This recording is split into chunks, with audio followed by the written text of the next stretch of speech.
GearNetwork.com. The following is a presentation of the Gear Radio Network. So, Fat Man. You're not Canadian sleazy. You're real sleazy. What's going on? Who the fuck was Canadian sleazy? Me. The only fucking Canadian on the show? You dumb piece of shit. Well, I have a How about this?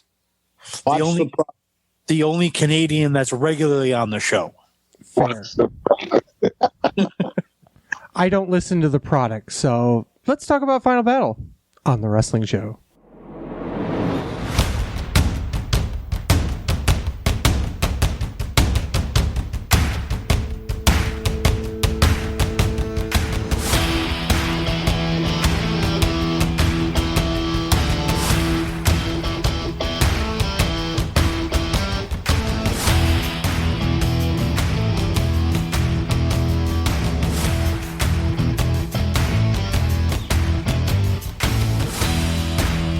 Welcome, everyone. This is Sleazy.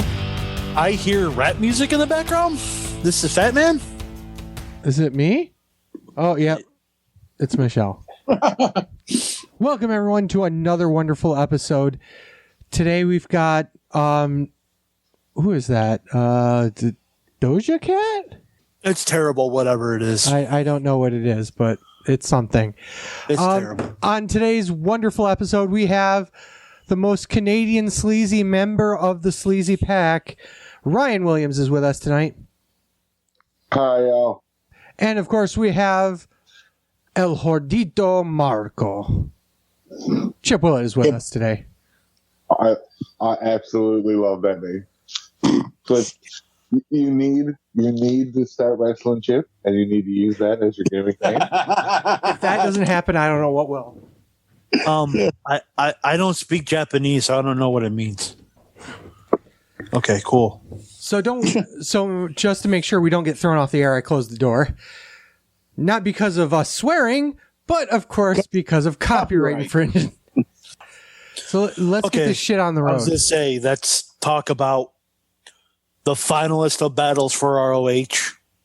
Okay, before we actually talk about the show, because I figure we're not going to talk about this as it's happening because I don't remember who was where. How did everyone like all the tributes from like Punk, Danielson, the Bucks, fucking Adam Cole?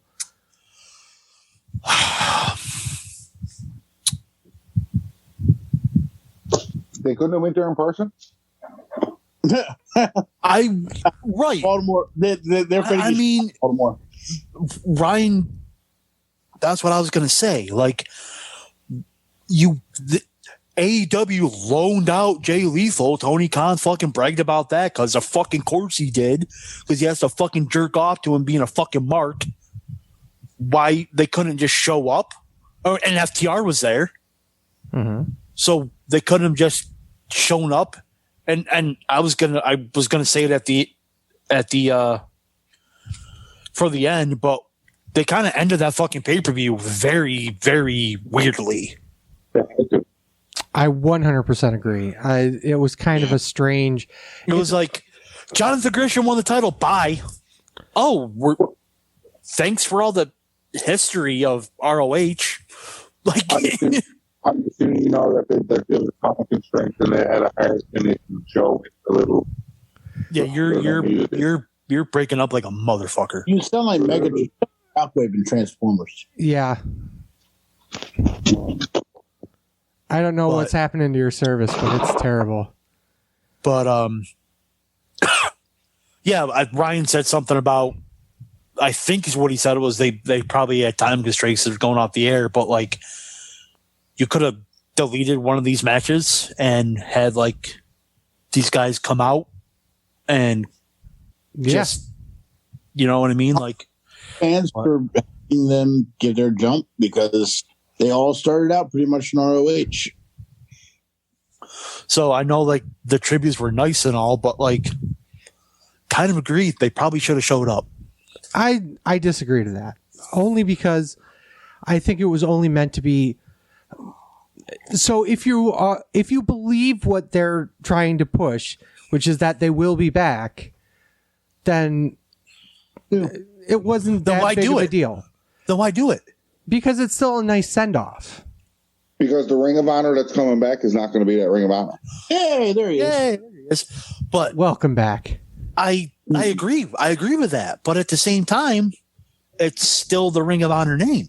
And they even put a little logo at the end saying, this era ended, new era begins April 2022. Right. Like, But if you change a broom handle and then you change a broom head, is it still the same broom? yes. No, it's not. It's a completely different broom, but you're still calling it a broom. What? Broom. It's an Okay, I get the analogy. Yes. I know. But it's still called a broom. So ROH is still called ROH. Yeah. No. It's still wrestling. That's the analogy he's trying to make. It's no longer Ring of Honor wrestling, but it's wrestling. But it's still called Ring of Honor. Right. So Just like when is Journey without Steve Perry? Yes, they're still called Journey. They're called Journey. Are the Beach Boys without The better all analogy would be, is Johnny Poole the same without Dave Draymond? Yes, they're still called Johnny Poole, but they're a entirely different band. I understand what you're saying. Right. But the analogy for me, but they're still called Ring of Honor. Yeah, but they're not the They same still band. have They're they not still the have same that lineage. It's that still lineage. Yeah, and so does Drowning Pool, and so does Journey, and so does everybody else. But that So doesn't you're mean they're making the my same. point for me. Yeah, but that doesn't mean they're the same product anymore. I'm not saying they're not the same. They are the same product. They're a wrestling not. company named Ring of Honor. They're not, though. How do we know? We don't know until April. I mean, Dave outright Tell me I'm said- wrong. Tell You're me wrong. I'm not wrong. You're They're legitimately still a wrong. wrestling- No, I'm not. You're They're still a legitimately wrong wrestling because they're not the company called same. Ring of Honor. They're still called Ring of Honor. If I bought WWE and I still called them WWE while they're a wrestling company called WWE, they're still WWE. Do you consider Because Glow they the put it- same company as the Glow that was before? Same with WoW? They're not. Are they? They're absolutely not. But are they owned by the same people? No. But this company will be. Or will it? You think Sinclair's gonna? I am pretty sure that they're going to spin that off. You think so? Yeah. They have to. They're so far in debt right now. Well, that's not just because of Ring of Honor. No, but it's a great. But that's Sinclair. But that's Sinclair. Sinclair's got themselves in a whole heap of trouble. Because they don't know how to run TV stations. No shit. No fucking shit. They have 2 TV stations in the Rochester market. Competing with each other. Why? Because Why? Because they were buying up TV stations. Exactly. ... Question mark. So my thing is the whole thing with them doing it via video is it's a nostalgia situation, and they move on, but they're thanking them for the start that they were given, but now they moved on to bigger things. That's my take on it. Like they want to say, it's like say Wayne Gretzky retires as a Ranger, but still gives credit to Edmonton. Yeah. I'm not saying that it isn't a problem. You make a point. Yeah, you make a point. I'm just saying I think they probably should have just at least shown up. one of them show up. Like I mean- one of them, like Adam Cole. He's the only 3-time Ring of Honor champion. Isn't he? Been there. He should have been there. Yeah, he should have been there. Yeah. At least Adam Cole should have been there. I agree with that, but I don't fault them for not being there, I guess. Oh yeah, they probably had to pay him. But if Tony Khan's loaning out FTR and Jay Lethal, Well, they had enough money to pay fucking Braun Strowman to show up on the show. right? Exactly. We're doing this ass backwards as always. We're starting at the beginning or starting at the end and then going to the beginning. Hey, why don't we talk about EC3's fucking back knee? Holy shit, dude, get off the fucking roids. Why does he need to get off the roids? He's not in WWE. Holy goddamn. Okay, so let's start from the beginning. Dragon Lee versus Ray Hornus. I don't have anybody's star ratings because this happened Saturday. If anyone wants to try to look them up, go ahead. I'll try. Canton didn't review it. Meltzer, I doubt, has him out because he's a fucking. If the Young Bucks were on the show, they were, or Kenny Omega, they would have been on already. But Well, he was. They technically were. technically, yeah. So 11 minutes and 20 seconds. I gave it 3. It was a nice opener, hot action, nothing special. Still a good match, though. I love how they spoiled this match before the match even started. By coming out and going, this guy's 8-0 against the other guys, never beat him. Wait, was it Dragon Lee 8-0 versus Ray Horns? Now it's 9-0, isn't it? yeah. Yeah. So I would have think it would be the other way around. Ray Horns would have won. But Oh, yeah. but it's I don't know. it was still a good match. I mean, it was a good opener. It was a good pace to start to show off at. Good match. I give it the same about 3 stars. Ryan, you like it?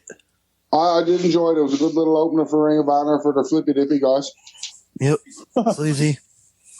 It was okay. It was all right. It was all right. 4 stars. Yep. You No, seriously gave it. I was gonna say, if you gave this No. 4 stars, no. I will literally drive back up to the city and punch you in the fucking ovary. You're welcome, sir. You're welcome. Not ovaries. He's just going to punch you in one ovary. Just one. 3 stars. Well, he has 1 ovary and 1 testicle. Testicle. Testicle. So you have Tovary? I have a chesticle, a testicle, and an ovary. What a spectacle. So we all gave it 3 stars, but Ryan doesn't rate. Four corner survival for the ROH Television Championship. Dalton Castle defends against Joe Hendry, Rhett Titus, and Silas Young. 8 minutes or 15 seconds. Again, 3 stars. Good match. I'm surprised Rhett Titus won, but at the same time, not. Joe Hendry was looking thick. Yeah. I love how they're like, oh my God, he's in best shape, and then he has a beer belly. No, but that's that. You look thick up top and you got a little bit of a belly. That's that wrestler look. You don't got to be too hot, but Just like you, right? oh no, I'm all belly. Let's not get it twisted.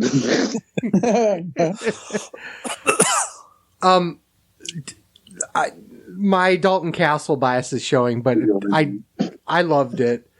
I gave it 3 3/4 stars. Mark. Yeah, of course. I openly admit it. Okay, so putting the title on Rhett, has he won a singles title in Ring of Honor? No, That's his first and only one. So for That's why I somebody- said I'm not surprised. yeah. by it. So it was kind of foreshadowed from. I the was more get-go. surprised they actually did it than him actually winning it. How about that? Yeah. Because I thought they were going to give it to Silas Young, being only 3-time television champion. But Goddamn. funny enough, I thought Silas Young was winning it because the statistic of he was undefeated at final battles. yeah, Look at Yeah. playing his sabermetrics. I love Ring of Honor for that stuff because when they show little things on the side in their little box, it's actually like cool little statistics about matches and stuff. Yeah. That's why AEW kind of borrowed it to an extent. True. yeah. This guy's 0-1. He gets a world title shot. Oh, you must be talking about Kenny Omega. He's 0-1. He gets a world title shot. That's just how AEW works. Chip, what do you think of the match? I thought I'd give it about 3.5 stars. I really thought Dalton was going to go over because of his history and his success to close out this version of ROH. But that was a good match. Okay. There wasn't really a round, like if any one of the 4 of them had to win that match, nobody would have been like, that was bad. Like all 4 of them would have been like, that would have been all right as them being that champion. I agree.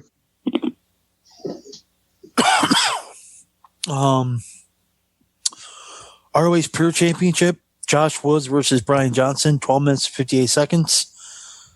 Server Ryan. I really enjoyed the fuck out of this match. I like the pure division as it is anyways, but like Josh Woods is perfect for it, and like the psychology of making him use all them rope breaks. There are 2 rope breaks early in the match, so when that third one hit, you just kind of knew what was coming. I think it's a great division. Funny to see where it's going to go now with Josh Woods debuting on Dark Elevation Tuesday, because technically this airs on a Saturday.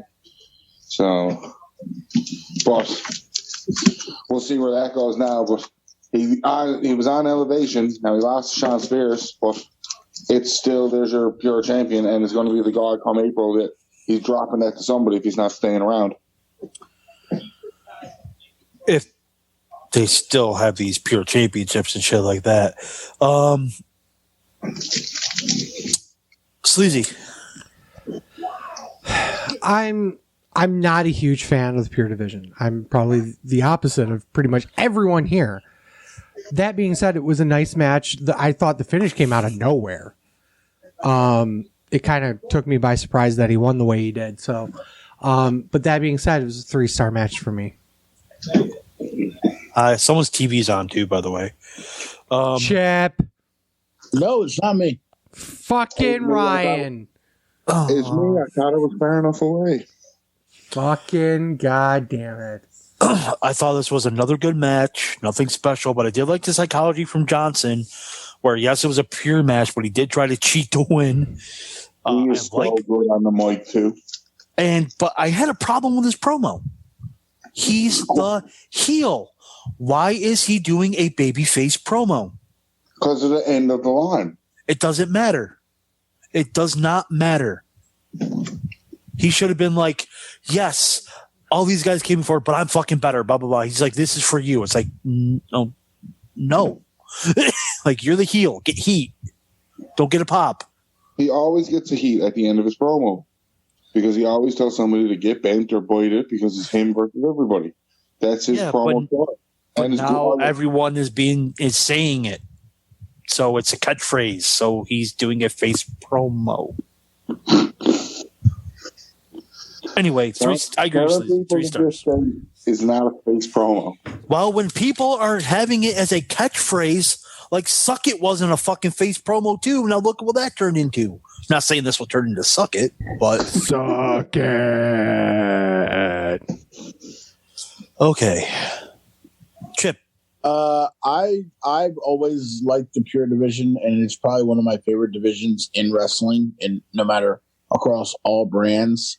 The psychology is beautiful to watch. It's almost like poetry in motion, and not the move, but literally like dancing. And the way he forced those 2 rope breaks early in the match was ingenious. And I give it 4 stars. Hi, Bubba. I have my pussy. Hi, Bubba man. It's the only pussy you can play with. That's a lie. Say hi to your mom for me. I've been rewatching the league. I've been rewatching the league too. Babble, man. He's going to mess with your equipment. Only Ryan and I will fucking know the league. Oh my god. Are you thinking what I'm thinking? Are you thinking after 3 hot dogs you gotta take a shit? It's your Fight Without Honor, Shane Taylor versus Kenny King, 18 minutes. Ryan. Well done, boys. You were given time on a pay-per-view to go out and fucking kill it, and you did. And I thought Kenny King died. Samesies. Holy shit. Because you said that, I'm like, I haven't watched it yet. Then I see like him hit, like right off the bat, hit his head on the side of a chair. I'm like, was that the spot Ryan was talking about? And then he fucking like does another spot. I'm like, is that the spot Ryan was talking about? And then they go on the ladder and they do a package power driver and the ladder just flips underneath them. I'm like, oh shit, that was the spot Ryan was talking about. I was like, oh my God, Kenny King was a bumping machine for Shane Taylor. Mm-hmm. It was so good. So good. 4 stars. Bravo, guys. Fucking awesome. Kenny King deserves to go to WWE and get paired back up with MVP and Lashley. Yes. Yeah. Mm-hmm. I 100% agree with Fat Man. You know me, I'm not a huge fan of scary spots like that when it comes to you knew it wasn't safe because the ladder had already fell down once. And when Shane Taylor's on the ladder, he motions to guys to come over and hold the ladder while they do the spot. Mm-hmm. And they still managed to fuck it up to the point where I'm shocked Kenny didn't get killed. Because I think what the guys didn't want to get hurt because they were holding the ladder. So when Shane Taylor jumped, they just let go of the ladder. Yeah. Well, that's the thing is that. Yes, it was not safe. Why do the spot? I understand what you're thinking. Yes. Let it go at that point. Let it go. Yep. Let it go. But that being said, fucking amazing match. I gave it 4.25 stars. Spoiler, I thought it was close to match of the night.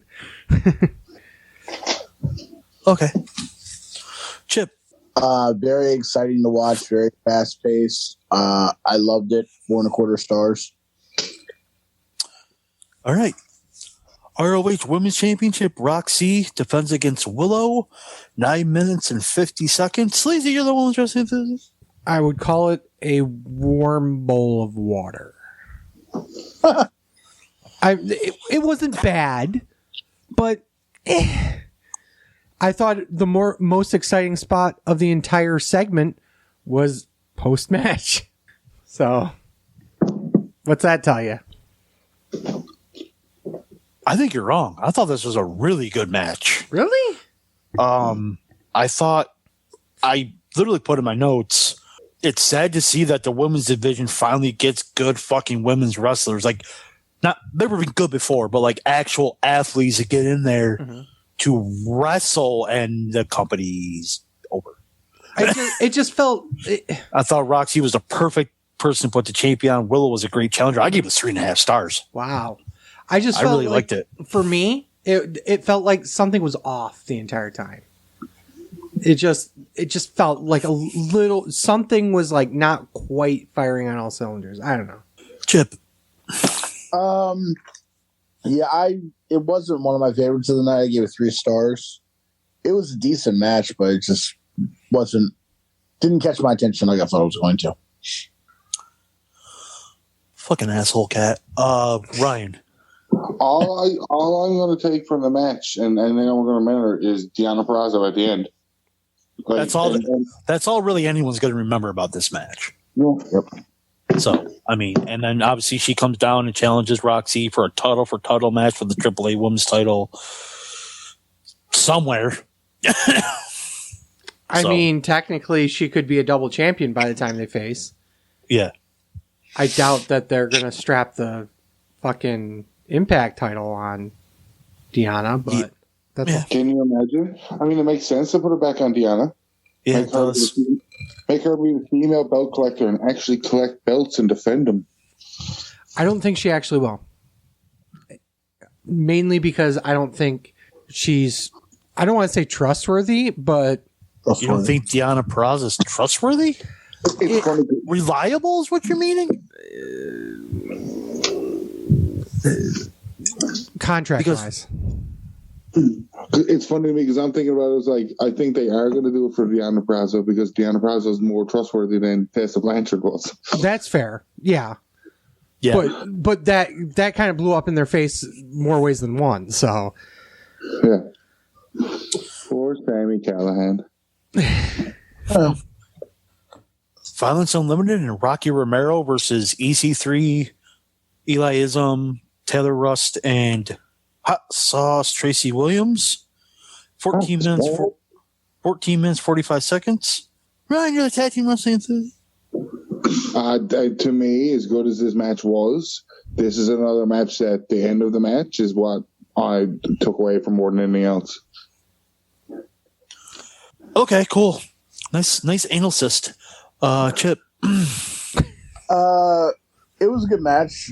I don't know. To me, it seemed like something was missing in it. Maybe there's just too many cooks in the kitchen. I don't know. It just didn't jive right with me. But 3.5.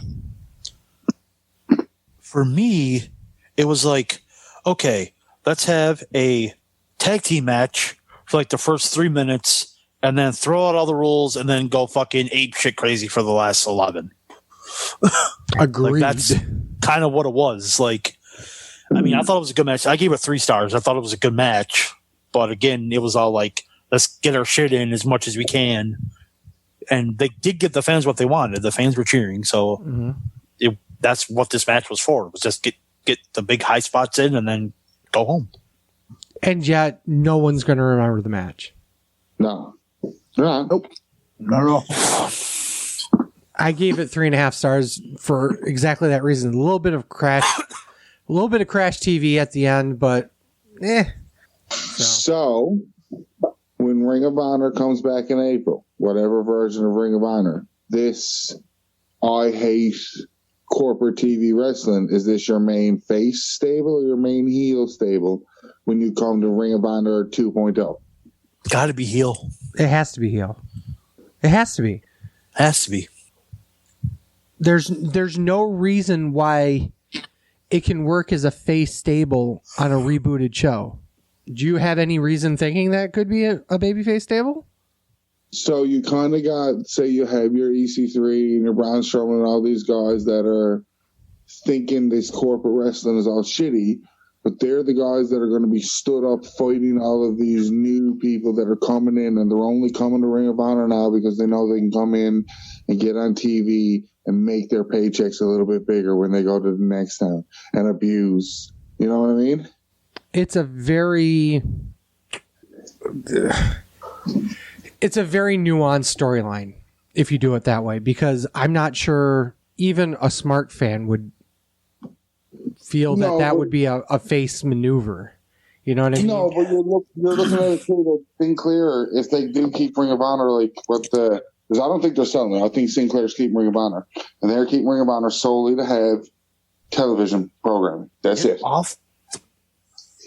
Like if it wasn't that before, it 100% come April is now, because you can have somebody on your TV for 4 months or 3 months because you tape so much TV that you don't need them in the next run. You're always freshening up your TV talent, and it's indie wrestling, and you're paying fuck all for. If you're going to have a main constant, you're going to want somebody there that's going to stop the others from whoring out the corporate business. Okay. I understand that, but also in the same breath, you're basically shuttering the company for a while, getting rid of everyone's contracts, and then you're bringing in Adam Schiff? Yes, because right off the bat, that is a known face. But kind of, aren't you pushing away everybody else that was making your product better over the past 2-3 years in an era that, unfortunately, granted, we've talked about this before on the show, but it hasn't been going well for them. Yeah, but it more proof in the pudding of it didn't matter how good your fucking product is if there's no eyes on your product. Fair. Yeah. All right. Yo, dog, I heard you like tag team matches. I know Ryan does. ROH World Tag Team Championship. The OGK defends against the Briscoes. 15 minutes and 40 seconds. Ryan, I'm sorry. Canadian Sleazy, you're the woman's tag team wrestling enthusiast. Another match that, no matter how good the match was, what happened at the end of the match is what's going to come out of it. And it's funny because I like Mike Bennett, and we were watching the NWA pay-per-view, and one of my buddies made a comment to me because I was like, that's strange that they never done anything with Mike Bennett. And he was like, look at Mike Bennett stood next to Damien Sandow. And I saw the height difference, and I went, that's why they never did nothing with Mike Bennett. And then watching them in the Briscoes, and me and Fat Man said it, and I said, I figured that the Kingdom or the OGK were going to be the ones that were going to stick around. I was wrong. And the reason I was wrong is for what happened after the match, which was the greatest fucking thing that's about to come in tag team wrestling. And let's see how AEW fucks it up. FTR put out an article stating, I might have shared it in our group, about how they're the only team in this generation that has fought all of the best tag teams from this generation with one team left. And it's the fucking Briscoes. Yep.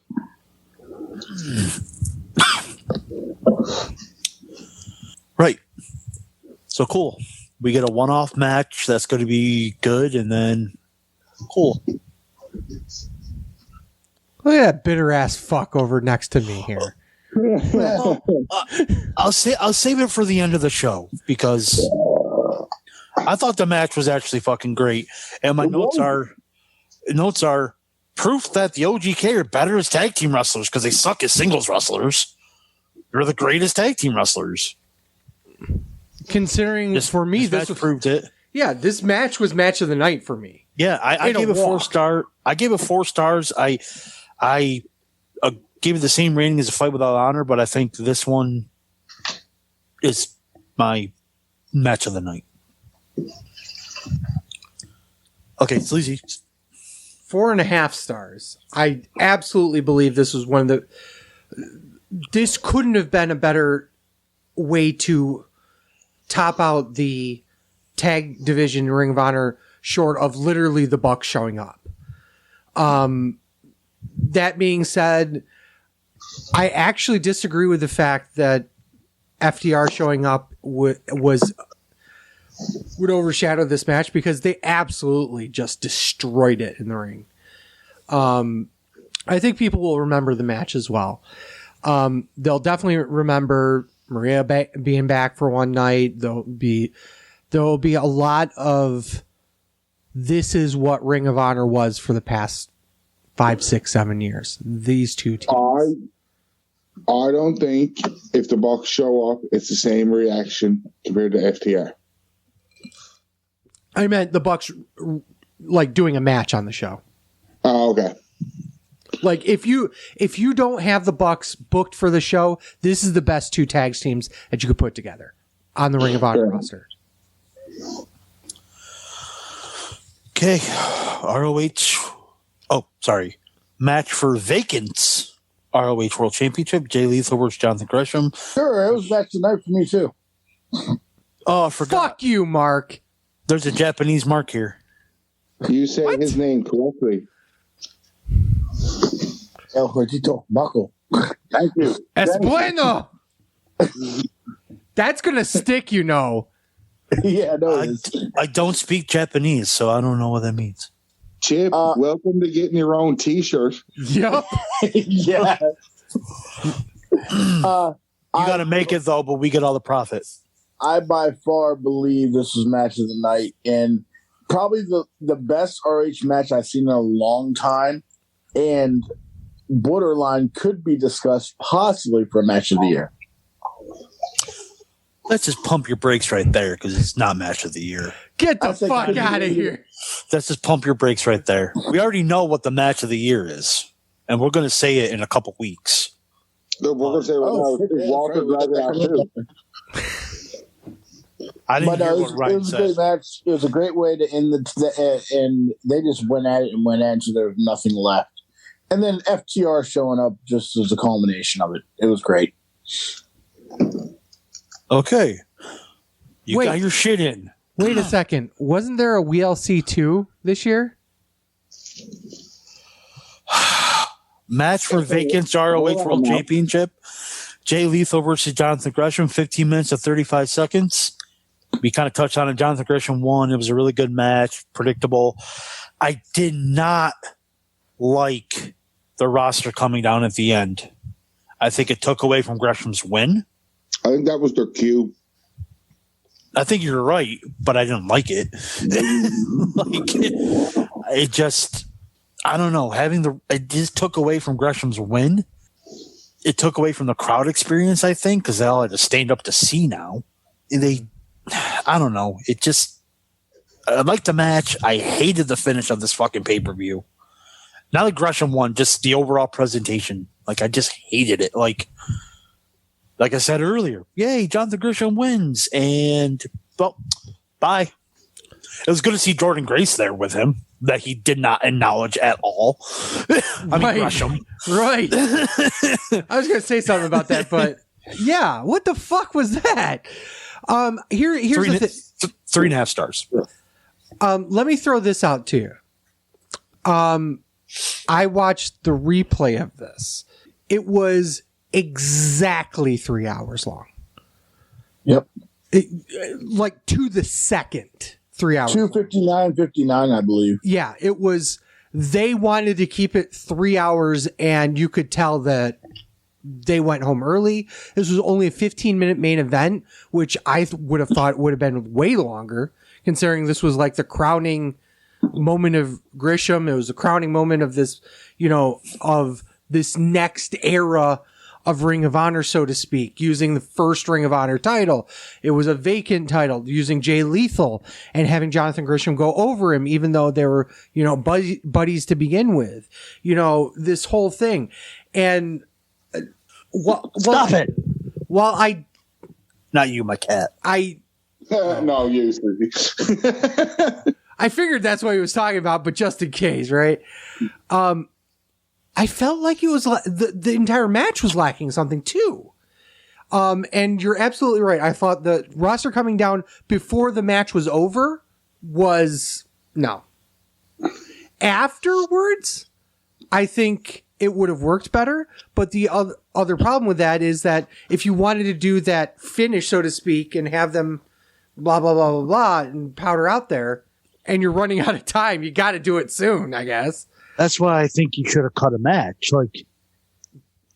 To be honest, did you really need Dragon Lee and Ray Hornets on this show?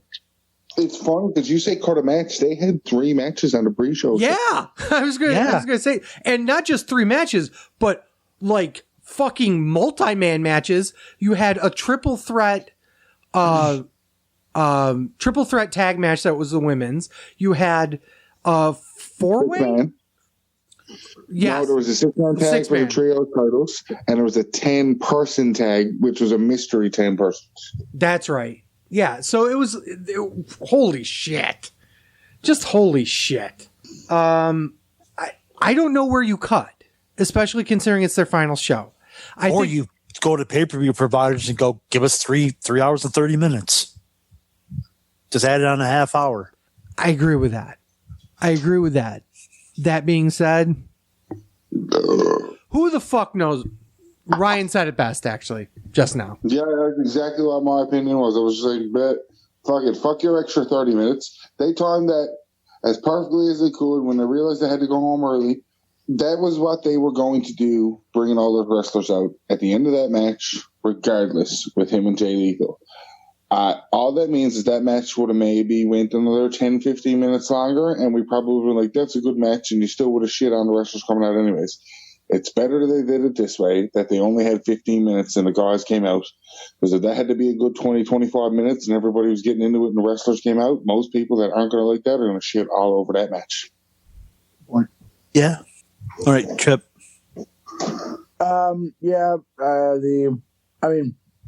Great to see Gresham get the title.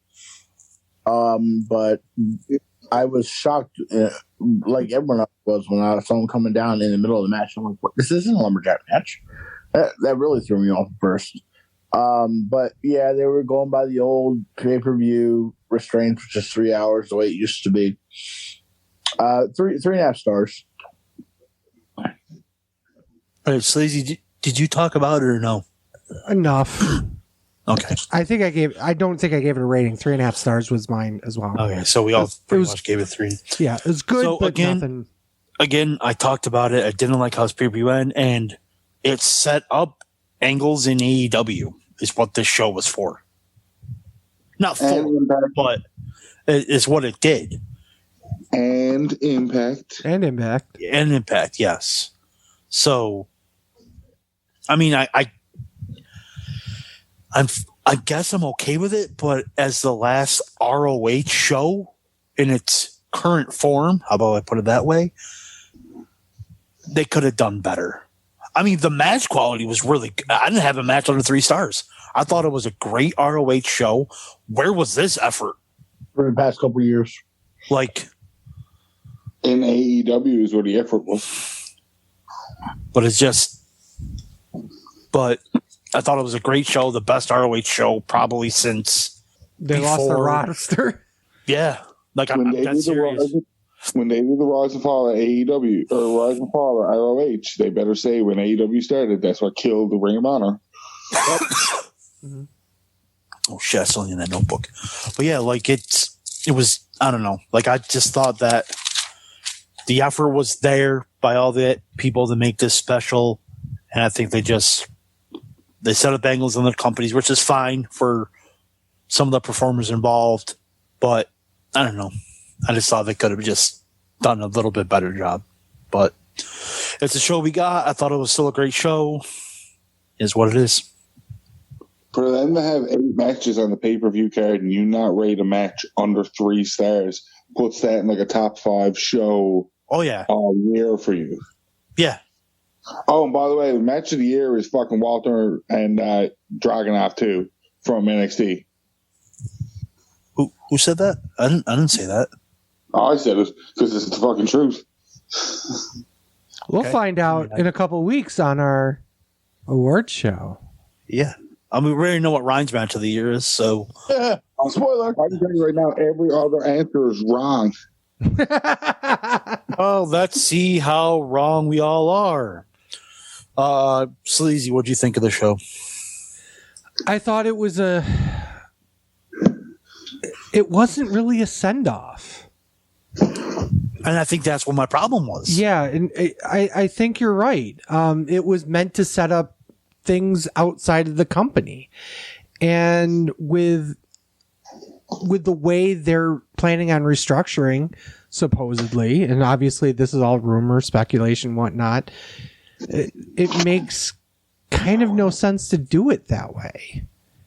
I don't understand it. Why would they set up these angles when there's really no point in doing it if they're going to reboot the company? If they're not going to reboot the company, then what does those titles mean anymore? It just gives their champion something to do until April. But why? I mean, the Briscoes were already going to AEW. They're already booked for GCW too. I have this weird feeling that they're doing some really shitty shit. Like, as in, like, we're saying we're rebooting the company, but yeah, they come back and it's the same logo, just with new wrestlers. They just didn't want to pay the people that they were under contract now. Oh, you think they were just releasing everybody just so they didn't have to pay anybody? Yeah. That would just have be this the weird biggest slap in the face to the guys like Briscoes. And Jay Lethal. Yeah, well, Lethal was already 1 foot out the door. No, because See, I don't think so. I think Lethal was going to be a lifer there. I think he only went to AEW because they made the announcement. Lethal had the chance to go to AEW and chose to stay with Ring of Honor. And that's what killed Jay Lethal. And it sucks, but it's cool that he was loyal. But what killed Jay Lethal was staying with Ring of Honor when he should have went to AEW with the boys. Yep. It is what it is. I feel like Ring of Honor is still going to be better than GCW because they're going to have the TV with Sinclair behind it. So I think Ring of Honor might inadvertently push themselves back up to the number 3 Fed in the world. Will Ring of Honor have Nick Gage? Because if Ring of Honor doesn't, so if Ring of Honor doesn't have Nick Gage, they're still 1,000% better than GCW. Here we go. I'm not wrong. The guy can't work a fucking match. Your entire promotion's fucked because Nick Gage once appeared on it. Well, Look at it. Look at AEW. Nick Gage once snorted 3 lines that spelled out ROH. Now ROH is dead because of it. Jericho, at 50 years old, ran circles around him in AEW, which tells you how shitty of a worker Nick Gage is. All he knows how to do is fucking bump through light tubes. He's a piece of shit. He's no business being in the wrestling business. No business making money off the wrestling business. I don't disagree with you. Okay, for the record, I don't disagree with you. But to not watch GCW because Nick Gage is on it is throwing the baby out with the bathwater. Okay. So what I'll do then. Fuck you. And the baby's Nick Fuck Gage. your baby. So fuck your baby. Pretty much, yeah. Wow. Chip, all right, Chip, what do you think of the show? Did I actually talk to you about that or no? You didn't. I'm the redhead stepchild today, I swear. Anyway. Yeah, just today. I thought it was really good for I mean, I don't consider it a send-off. I consider it just a hiatus situation. If it was a send-off, they would have definitely had people there, and it would have been a little more nostalgic-oriented.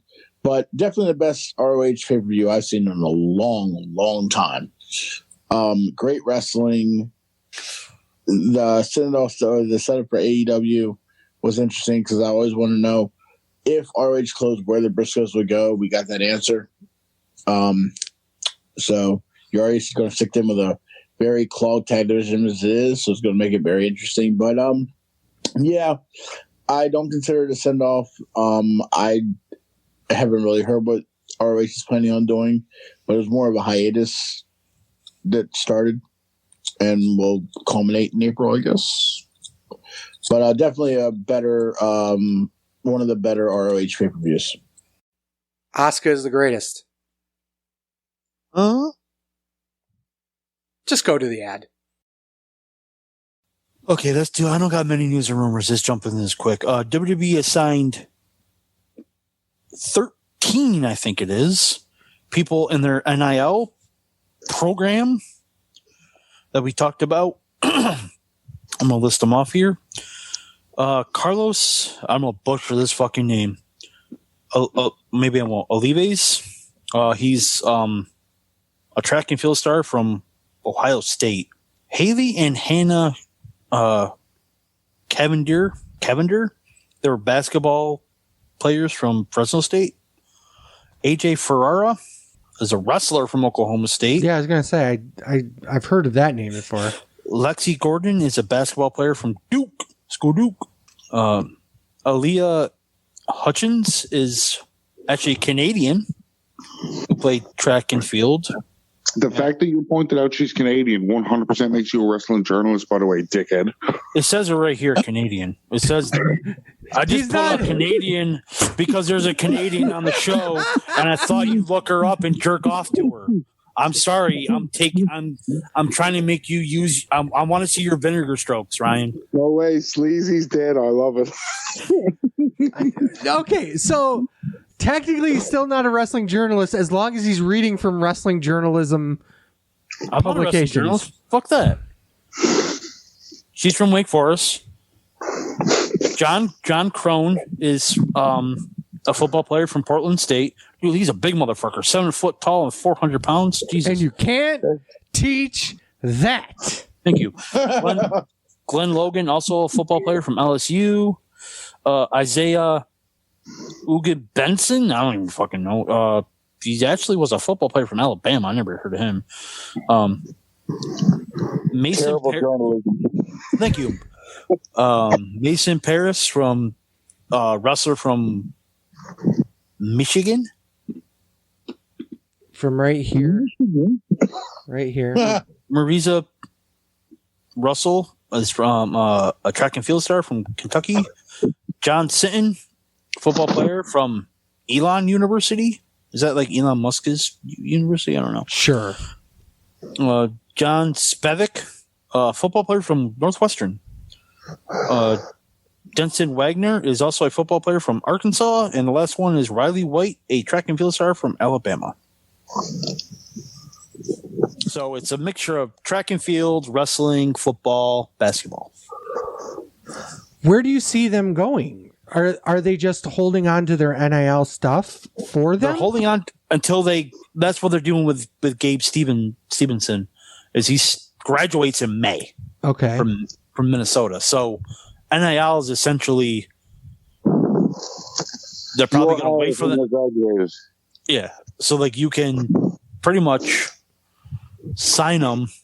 If they know they're not, well, obviously track and field star, they're not going to go unless they want to go to the Olympics or whatever. But which is possible. But like they'll still own like their rights or something. I don't fucking know how this works. Like, so basically they're owning their image and likeness? Not owning them, but like they'll be, I guess they are. They're allowed to promote them. Yes. They're allowed to promote them. I thought they were allowed to promote them. Plus, also, there's some of these people, I don't even know, there's no like class designation.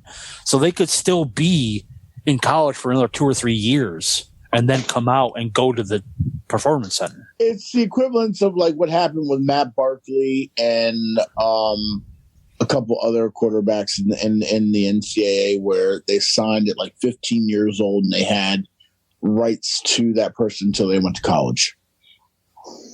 Kind of, but these are already college students.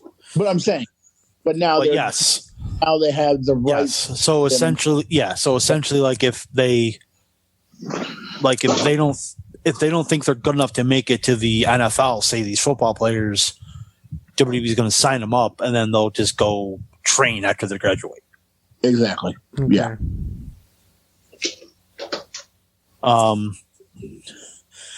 Sleazy, want a heart attack? Sure. This is about WWE's pay, and I think this for is fuck's sake. such bullshit. According to Fuck Dave Meltzer. the only one who said it. Throughout much of the company's long and storied history, WWE has paid talent using a downside guarantee system, while talent's guaranteed a set amount of money per year, but they can also make money on top of that with merchandise sales, working house shows, pay-per-view bonuses, and other avenues. Apparently, this is no longer the case. Most WWE stars are now paid a salary, and they are no longer getting extra money from merch, working house shows, or pay-per-views. Bullshit. Yep. Thank you. Depends on the salary. I don't think it matters. If Brock No. Lesnar's making $5 million a year and he's selling T-shirts, he's getting % of those T-shirts. Yes, he is. There's no way WWE's not cutting him in on that. There's no way that. There's no way that anyone's going to sign a contract for that. Yeah. Meltzer is pulling bullshit because he works for fucking AEW and he wants to bitch about WWE as much as he can. Well, we all know this. Here's the problem with that. Once you start doing that kind of stuff, then they fall even deeper into they're not independent contractors anymore, they're employees. Right. So the last thing WWE wants to do is to blur that line even more. There's no way they would do that. No. 0% chance. The only people that might do that Our NXT are contracts. NXT stars, yes. But even then, that's still kind of Yeah. So that's complete and utter horse shit. I don't believe even a fucking word, even the word A in there, I don't even believe. So. Yep. Kyrie Sane's WWE contract expired. So I actually know a little bit more about that. Not only did it expire, they let it lapse, and she was going to try and renegotiate. The only problem was WWE wanted her back in the States, and she said, no thanks, I'm good. And because they got rid of the Japan affiliate, that was the only reason why she was an ambassador in Japan, staying there. So now that she's done with that, she's probably going to go back to Stardom or Ice Ribbon or something else, or I don't even know where she'll go. Yeah. Honestly. They want her back in the States, and with the COVID protocols now, it was just be too hard for one, and two, she just got married a year ago or something like that, so she wanted to be with her husband. So yeah, I don't blame her. I don't blame him. She's got her own gym now. She's got a bunch of other little things. She's doing a lot more interviews and stuff like that. She's got enough diversified things in Japan that it would actually be more problematic for her to leave. So that sucks, but good for her in the long run. Apparently, Kevin Steen and El Generico's contracts expire soon. We already knew that, though, didn't we? Yeah. Beginning of January, I believe. They didn't sign at the same goddamn time. Steens is going in January. I think Sami Zayn was a new issue, but we knew Steens was going. Yeah. Yeah, they didn't sign at the same time.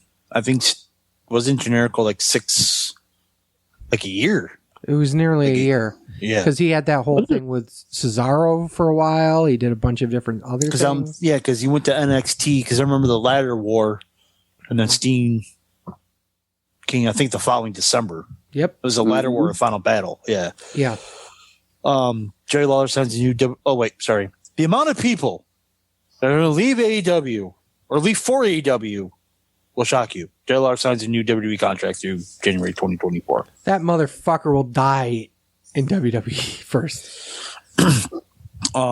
Impact plans to make more of those VHSs after the Slammiversary once sold out. No shit. Jim Duggan announces that he is now cancer-free. Good for him. Blackjack Lanza passed away at 86. Bad for him. Not good for him.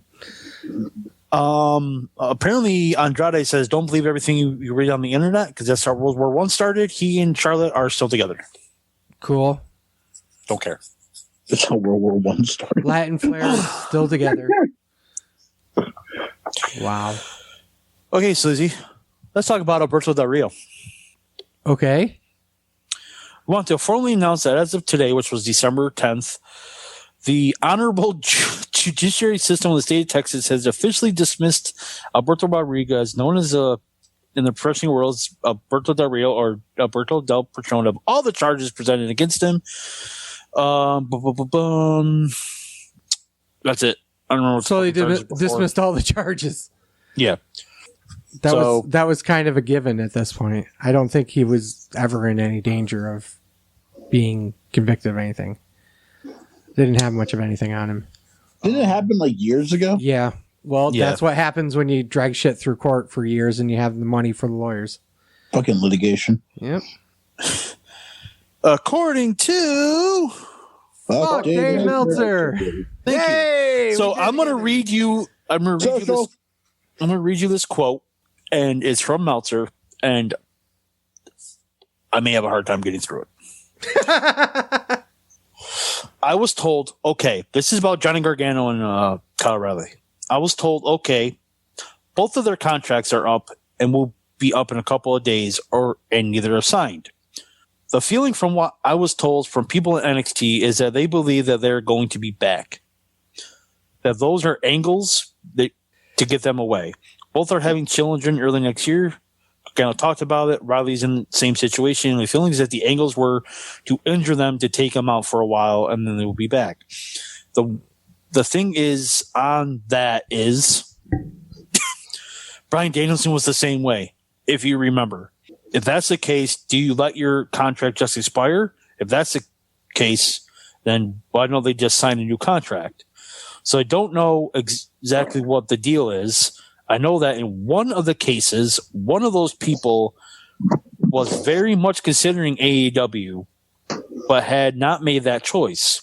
WWE, they didn't do that angle for Johnny Gargano to have him show up next week in AEW. Let's put it that way. I would agree with that, actually. Believe it or not, despite the fucking word salad that was, I believe that Gargano will be back. I think Kyle O'Reilly's leaving. Now, didn't they just sign Candice LeRae to a contract because of her pregnancy? No, what they do is They extend it. they it's called, I don't know what the proper legal term is, but freezing the contract. So like if you have like a medical procedure, it's in their contracts that if you're out medically, however long you're out, they can extend that. They can extend that contract for that long. Oh, gotcha. They don't always do that though, but sometimes they do. But they did that for LeRae, didn't they? Apparently, yes, but we don't know. And who knows if she's going to actually come back to wrestling? We do not know that. That's true too. I think she will. I think she will. I think it would be a huge loss if she didn't. Let's just Also throw it out there. Yeah. But you never know. Maybe she just wants to be a mom. So No, but you never know. If you're taking back Gargano and Candice LeRae, there's two new trainers for you. Yeah. At the PP. Gargano's amazing as a trainer. Mm-hmm. And I can say that from personal experience. His seminar when he was doing seminars out there, fucking phenomenal. I got two more bits of information. This one's a strange one. House thing. AEW star Jack Evans says he's being extorted by the police in Mexico. Evans took to Twitter overnight and claims he is being extorted by two police officers from the Del Villa Police Department in Mexico City. He notes that he had to pay around 7,000 pesos or $350 US in the past 4 days, apparently to avoid trouble. He then claimed that he got arrested on a drug charge. That claims that if he gets arrested on a drug charge in the future, it will be because the police planted the drugs on him. I know it is. Cool. That's fucked up. Like, what? Welcome to Mexico. I mean, apparently Evans lives in Mexico City and has for some time. There's no confirmation from the police department. It's near his house there. He's been down working for AAA for a while. Yeah. That's not a surprise, but also maybe you shouldn't have bitched on somebody, it sounds like. Definitely what it was. Yeah. Okay, so Ryan and I talked last week about Jeff Hardy's situation. WWE officially released him. I actually listened to our product. So, and this is what actually it was Sean Sapp. He was sent home the following day. WWE released him. They offered him rehab and help, but he rejected it. We were told that he missed some signings and appearances, things like that, in the past. Other wrestlers would step up and fill in for him. But this is from Meltzer.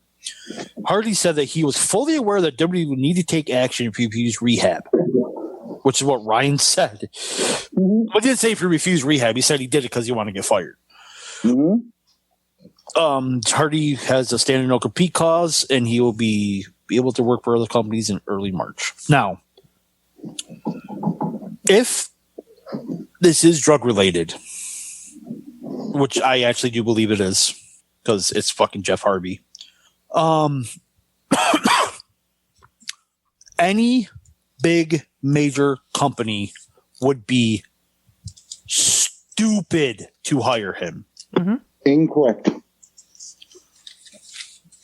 He's a liability.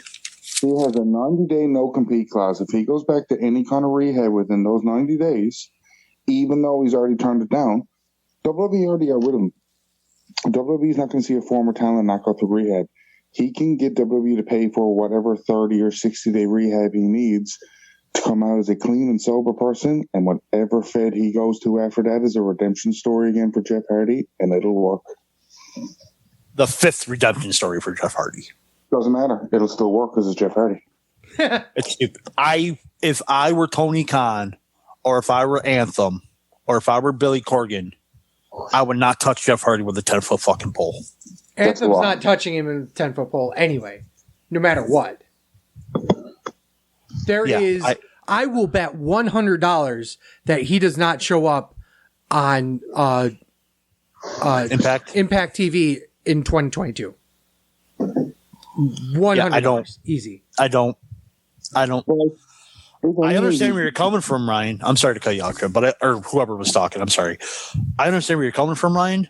But with his past issues, and if they're still going on, he was arrested twice earlier this year. Mm-hmm. So, there was no way Jay Briscoe's winning the ROH World Title, and there is no way I would fucking hire Jeff Hardy. Yeah. I don't care if he was in rehab or not. I would not touch him. Not even fucking touch him. Once he does rehab, Tony Khan's getting him. You watch. Oh, yeah, he probably will. But Tony Khan doesn't know how to run a wrestling company. So I don't fucking care. And I'm going to go from the other side of the story. Unfortunately, you can quiet your demons for a certain amount of time, but they're eventually going to catch up with you and take over. And that's the deadly results and hardships of addiction. I'll admit it freely. I've had issues with alcohol in the past. Alcoholism runs in my family. Unfortunately, something that I have been cursed with. But I also have been pretty much on the up and up for about 2.5 years now, with one slip up that got really bad. So from Jeff's standpoint, it's not easy to admit you have an issue. It's not something you're proud of, but it's something that unfortunately rears its ugly head. And when your life is going fucking golden, it pops up and then it destroys you. It rips you limb from limb. It shows you how weak of a person you really are. And to be able to overcome that is amazing, but there's always that voice in the back of the head saying, hey, one drink and one drive ain't going to kill you. May kill someone else, but it's going to kill you. And what's up? Good. I know, I get that side of it, but I don't think this is what this was out of Jeff Hardy. I think this was legit. This was calculated. This was, he knew what he could take when it would kick in. I mean, he's an expert at drugs at this point, boys. We all got to agree on that. But he knew he could smoke a draw, or he could take a pill, or whatever it was, to be visually fucked up enough that people would see it, do one thing, and then leave right away. I think this was all planned because he wanted out of his contract. Now, whether he goes back to WWE or goes anywhere else, I think he needed to go away, and the only way he knew WWE was going to let him go away was doing what he did. Okay, He worked himself out of the job. But it's not like he needed the money. Who says he doesn't need the money? Maybe you spent it all on fucking drugs. But here's the thing.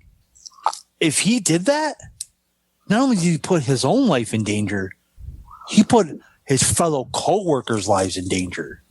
And that's an even bigger fucking no-no. And that's another reason why, if he did it on purpose, I wouldn't even touch him with a 10-foot pole if it was fucking calculated or not.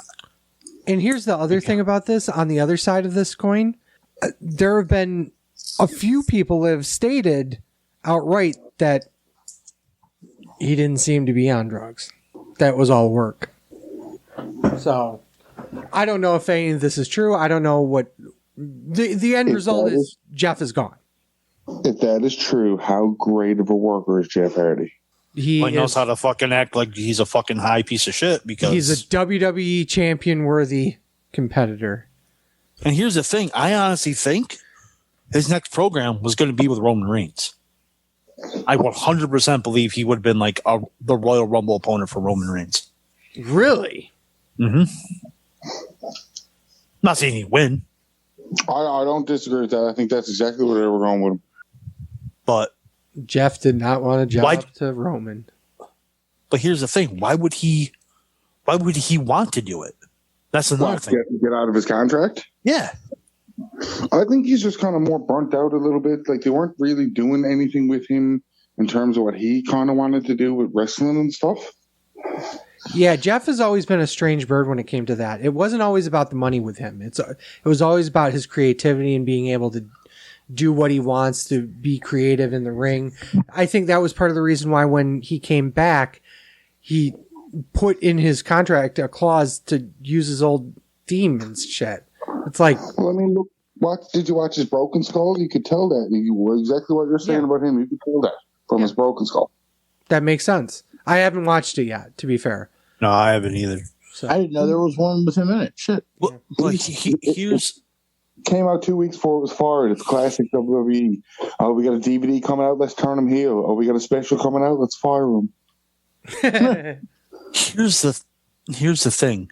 What the fuck does the music have anything to do? It's not like the music is going to help him get over more. It means absolutely nothing, and that's exactly my point. It means absolutely nothing to some people. Do a worker, sometimes it's not. Like, boys, a song will pump you up. A song will put you into a character or put you into a mood. Like, it'll get that reaction. Sometimes that's what CM Punk called the personality. He didn't need it in WWE. He had it on the Indies. He didn't need to use it in WWE at all. But the first time he used it, and every time that song hits. Yeah, there's always going to be certain wrestlers that desire that, okay? There are other wrestlers that, need it to become their character. That's fine. I don't want to say it's my problem, but there's definitely a sense of, I'm using it to bring the point that it was more than just about money when he came back. If you want to be a mark, listen to this. All right, I'm done. Paper toss. I actually have one bit about a couple of things. Did anybody hear what happened to or heard anything about the wrestler Hannibal? I saw it in there. In there. I saw that there was a shit ton of stitches or something on his head. Okay. But I don't know what happened. Okay, so let me tell you what happened. Something about his eye, right? Oh, Ooh, are we having story time with Sleazy? it's story time with Sleazy. So, this gentleman named Hannibal, professional wrestler, he was working a show over the weekend, and I don't know what happened or what was supposed to happen, but part of it was that he was going to attack a referee. Now, this was part of the show that he was going to attack the referee. The ref was going to blade, and this was part of the finish or whatever. He wasn't actually part of the match. The referee wasn't part of the match, but he was in there after the fact. This gentleman, Hannibal, decided to fucking stab him legit like 8 times in the head. The ref? The ref. And it tore an artery in the ref's head. It caused multiple lacerations. The kid's very lucky to be alive. Okay. Holy shit. If you see the photos or the video of the tape, if you haven't seen it, go check it out. It's fucking gnarly. It's very uncomfortable to watch.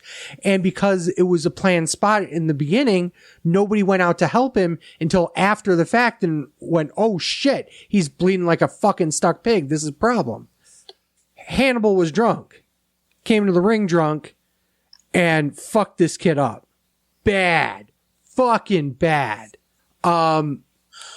New Jack all over again. I dare say it was worse than New Jack. At least New Jack was just being a dick and thought, one cut. This guy outright tried to kill this kid. Multiple stab wounds, and I'm absolutely certain that had they not caught this, he would not be alive. So the funny part is this fell on Reddit, and the actual ref, not the ref that got stabbed, but the ref that was in the match actually commented on what happened. And I'm going to read that for you guys. I was the ref in the match, not the ref that got fucked up. Blah, blah, blah. Blood Hunter, blah, blah, blah, right? Hannibal refused to listen to me. I could tell something was off and immediately told Carlito to get the fuck out and finish the match. He was working Carlito, by the way. Blood Hunter went totally off the hinges and refused to listen to me. He tore the other referee up and then hid the weapon he used to do this. The cops were called. I gave a full statement of what I believed happened. Kevin fucking Sullivan told me to kayfabe the cops. Because of course. Where was this show? Good question. I believe this was down in Puerto Rico. I want to say it's Puerto Rico, but don't hold me to that. Okay, so you look up that information for a second. When Sleazy's done his story, I got an article I want to talk about before we end the show. Okay. Matt Taven announced his Mount Rushmore of Ring of Honor people ahead of the pay-per-view this week. Jay Briscoe, Jay Lethal, Bryan Danielson, and number 4 to him was CM Punk. Then he said, no, switch Punk with Samoa Joe. If it was mine, I'd have, besides fuck Jay Briscoe, I'd have Christopher Daniels, Jay Lethal, Bryan Danielson, and Samoa Joe as my Ring of Honor Mount Rushmore. Anybody else have something different? Say yours again. Mine would be Christopher Daniels, Jay Lethal, Bryan Danielson, Samoa Joe. Christopher Daniels, Jay Lethal, Danielson, Joe. That's a solid 4. I get why he said CM Punk, and I get why he said Jay Briscoe. I just think my 4's better. Lethal has to be on there. I don't care what Sleazy thinks. He has to be on there. No, he doesn't. Joe has to be on there. Joe has to be on there. Danielson was just there for so long.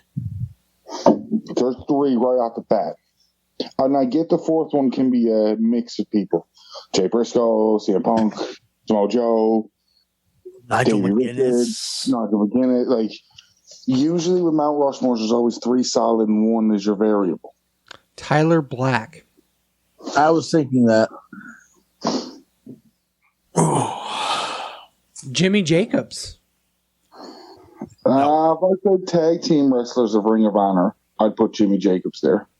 I think with what he did in terms of putting them on the map with the Age of the Fall, I would give him that spot too. Fair. Did you find a location? It was Texas, Irving, Texas. Yes, Texas. Mm-hmm.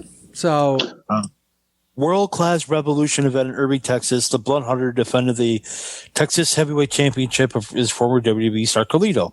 Hannibal ended up attacking the referee and stabbing multiple times to have the spike. Hannibal knew there would be a physical angle, or the ref knew there would be a physical angle with Hannibal, and that he would bleed, but said he did not agree to go as far as Hannibal did. He was taken to the local hospital, suffered a torn artery in his head, like as he said.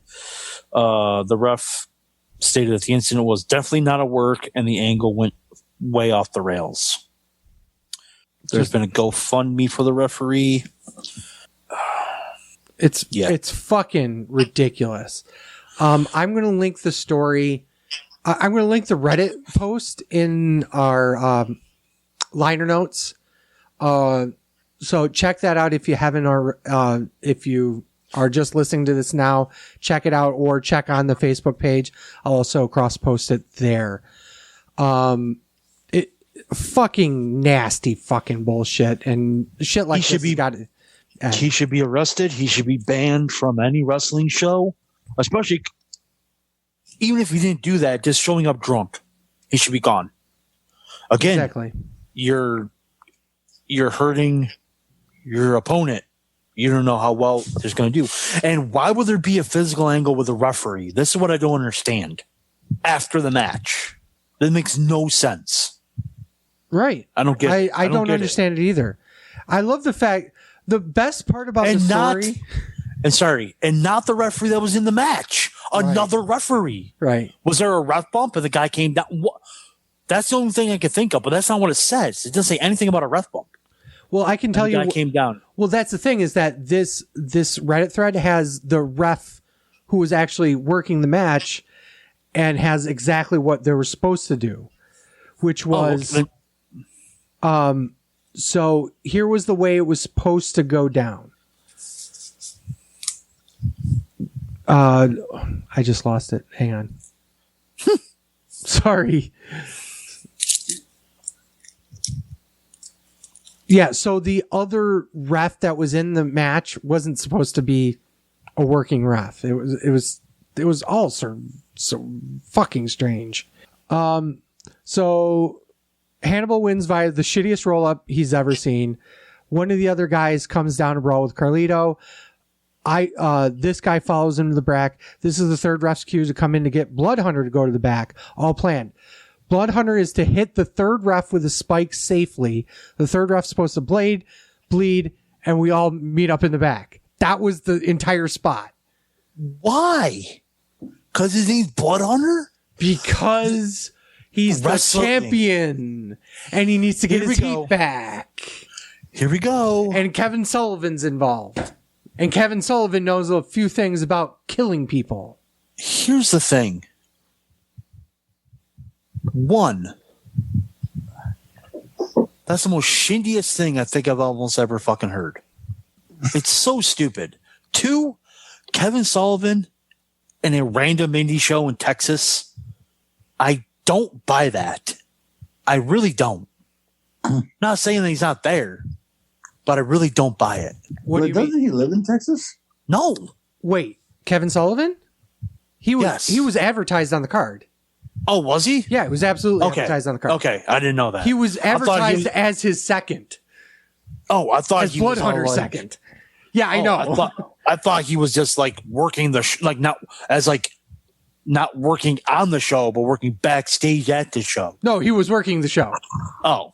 He was working the show as Blood Hunter's fucking manager. Kevin Sullivan told him to kayfabe. He's just protecting his boy. Yeah, of course. Oh, absolutely. Because Kevin Sullivan. And I would have been like, fuck you. I ain't fucking kayfabing that shit. Oh, absolutely not. Fuck that shit. Fuck that noise. Mm-hmm. So apparently, what this guy believed happened was the third ref was supposed to blade and couldn't blade quick enough for him. So Bloodhunter decided to bust him open the hard way. Okay, if he doesn't know how to blade, it's okay with permission to ask how to blade or to do the blade job if with permission, not stab him fucking 10,000 times. Right. That's so stupid. So dumb. Yeah, absolutely. It's somebody who was drunk in the ring and decided to take matters in his own hand, go into business for himself.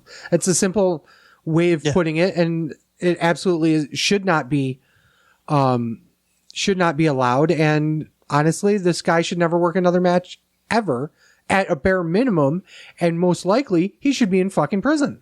Yes. I agree. Simple as that.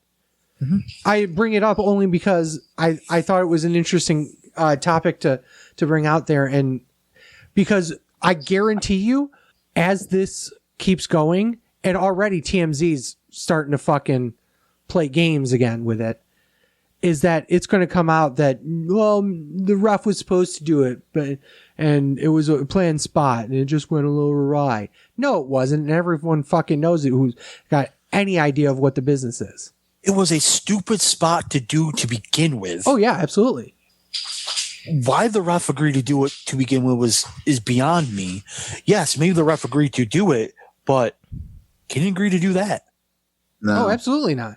Abso-fucking-lutely not. We've already gone over time, so let's call it a night. Chip, what's your address? The Sports Guru 728. Excellent. I'm at TWS Sleazy. TWS Fat Man. The show is at Sleazy Fat Man on Twitter, Instagram, and wherever else we go on. I don't even know anymore. You can find our show as well as everybody else at the Gear Network at gearnetwork.com. You can download our show every Saturday morning at 8 a.m. at wherever you get your podcast fix. That's pretty much it for the show. So with thanks to Chip, thanks to Ryan, who left a little earlier because it's fucking late. And as always, for Sleazy, the Fat Man. This is the Wrestling Show. Thank you guys so much for listening. Peace. Fuck Kenny Omega. Fuck Nick Gage. Fuck Dave Meltzer. A hot dog's not a sandwich. Chip, I don't speak Japanese. I don't know how to pronounce your new nickname. El Frito Marco.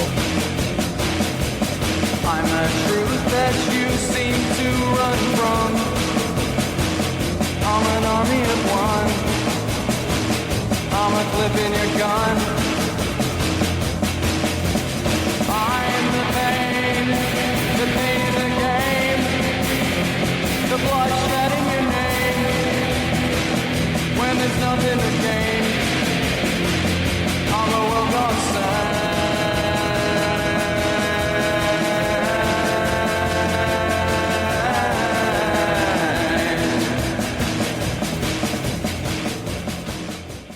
The preceding presentation has been brought to you by the Gear Network.